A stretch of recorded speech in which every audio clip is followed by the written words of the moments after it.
So I have finished the first book in the Poppy War trilogy by RF Kuang. I don't know what to tell you about this book because I was in shock once I finished this. PSA, there will be spoilers for this book in this video. I genuinely cannot get across how much I am obsessed with Rin in this book. Like, this was so good. I'm not someone that normally reads books about school academia and dark academia and anything like that. And I'm so glad that that wasn't this whole book. There was points where I was scared about the pacing. There were points where I was worried that it was going too fast and it was kind of skipping over a lot and we wouldn't get character depth or character development. But trust me, we have. At least in my opinion, because in the first half of the book, we didn't really get anything about many of the other characters apart from Rin. It was all Rin this, Rin that.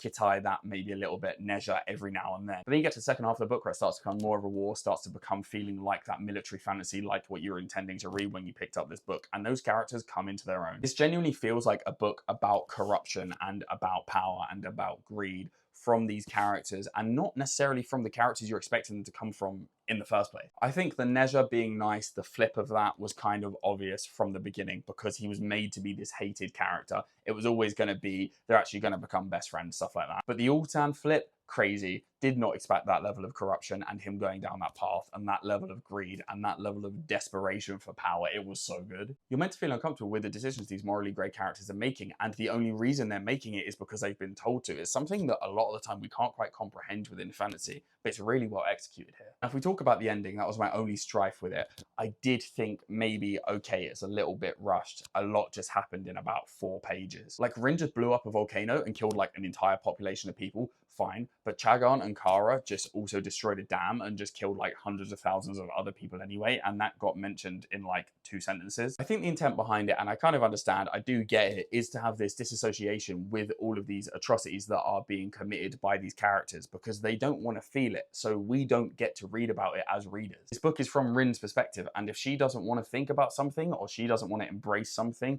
and understand how bad it actually is, she's not. Like, if Rin don't want to do it, she's not going to do it. We as readers don't have the privilege to make her atone or make her accept or make her accountable for her atrocities or her decision or anything like that. We just have to hope that she's going to get redemption and she's going to be atoning in the second and third books. I don't think she's going to do that. However, I think it's going to get worse because this, in my head, is a book about corruption. And I don't just mean political corruption, I mean corruption within the characters inherently. Also, I'm not even going to get into the religious undertones and the religious meanings of this book. I'm going to do that once I've read the whole trilogy so I can properly go over the whole religious core of this series, because that is genuinely one of my favorite parts about this book. So please do let me know in the comments what you guys thought of the Poppy War. Again, no spoilers for the Dragon Republic or the Burning God. I really enjoyed it. I gave it a 4.5 stars out of 5. Make sure to like, make sure to follow, and happy goddamn reading.